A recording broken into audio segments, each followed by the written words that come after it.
Mapema leo ilisambaa barua ambayo ina nembo kubwa ya jina la Mange Kimambi.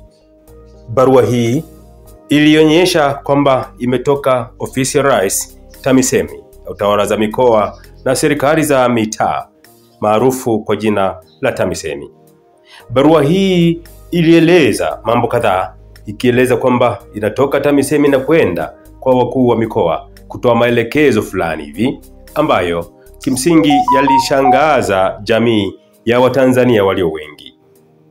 Sasa baada ya kusambaa barua hii, serikali imetoa ufafanuzi na kwamba barua hii ni feki na ipuuzwe.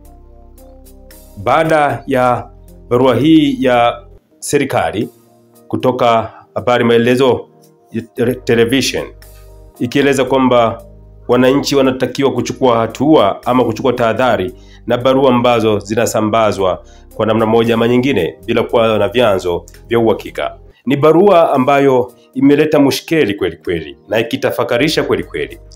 Na baadhi bado hawajaona kanusho la serikali. Lakini kupitia hapa Nyikani TV tunakuletea barua hii ambayo tumekuonyesha hapa, lakini Askofu Bagonza anatutafakarisha kupitia barua hizi mbili. Katika ukurasa wake Karikawe Lwakalinda, Bagonza anasema kama ni kweli ni mbaya na kama si kweli ni mbaya. Askofu Bagonza anasema kwamba kuna waraka unazungushwa mitandaoni kudai viongozi waorodheshwe ili kuhesabiwa. Msemaji wa serikali ameukanusha kuwa si waraka wa kweli. Nampongeza kwa kuukanusha. Kama ungekuwa wa kweli ni mbaya.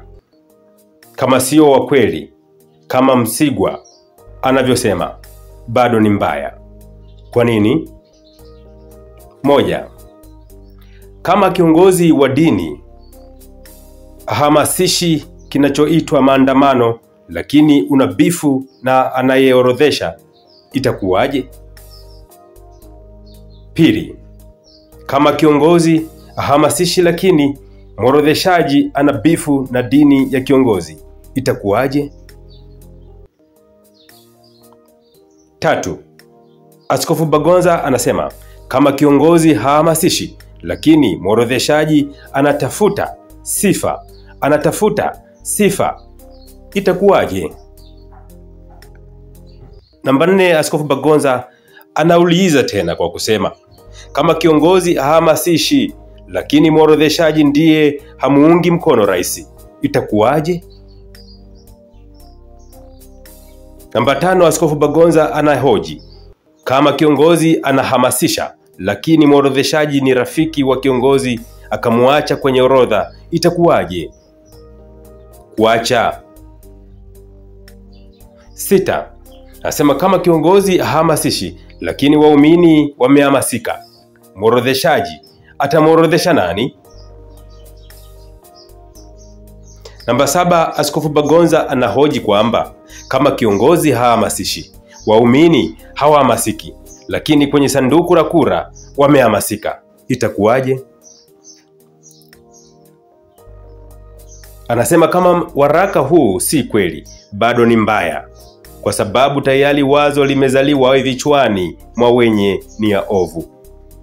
Msigwa akumbuke mambo mawili muhimu katika kanusho lake. Moja, kuangalia katika tovuti ya serikali ili kupata uhakika. Haisaidii, maana taarifa za siri haziwekwi mtandaoni. Namba 2, anasema wanaotoa siri za serikali si wasomaji wa mitandao wala wakosoaji wa serikali yetu pendwa.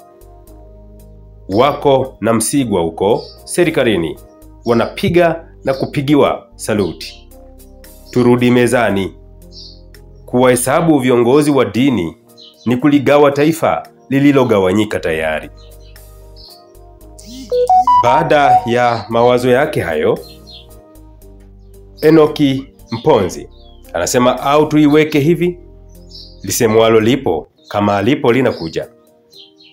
Nopro Peter anasema kuna habari ambazo hata kama zikitoka kwa uongo bado inasikitisha kwamba zinaweza hata kufikiriwa kwamba zinaweza kutoka.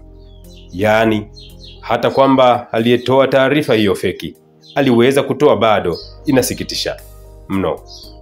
Tunapokwenda ni pagumu kuliko tulikotoka. Gloria Mafole asema ananikumbusha kufungwa kwa kanisa la Ufufuo na Uzima. Walisema hivi, na bado limefungwa. Uhuru wa kuabudu ni haki ya mtu.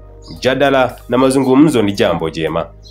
Mwenyekiti wa wanawake na mabadiliko anasema Mungu wetu asinyamaze. Sadaka zetu zikapige kelele mbele ya Mungu kudai ulinzi wake.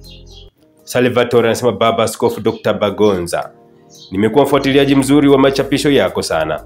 Na shauri mamlaka zinazohusika nifuatilie na maoni na ushauri wako. Maoni yako na ushauri unayatoa kwa pole sana na busara nyingi.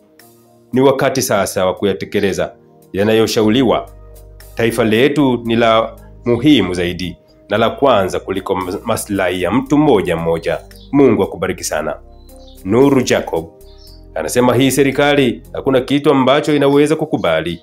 Jiulize tu, matukio ya utekaji yapo na watu wakitekwa wanauliwa na kutupwa baharini, lakini bado askari wao CCM walisema hakuna utekaji, ila wamegundua wanajiteka, na tumetunza picha yake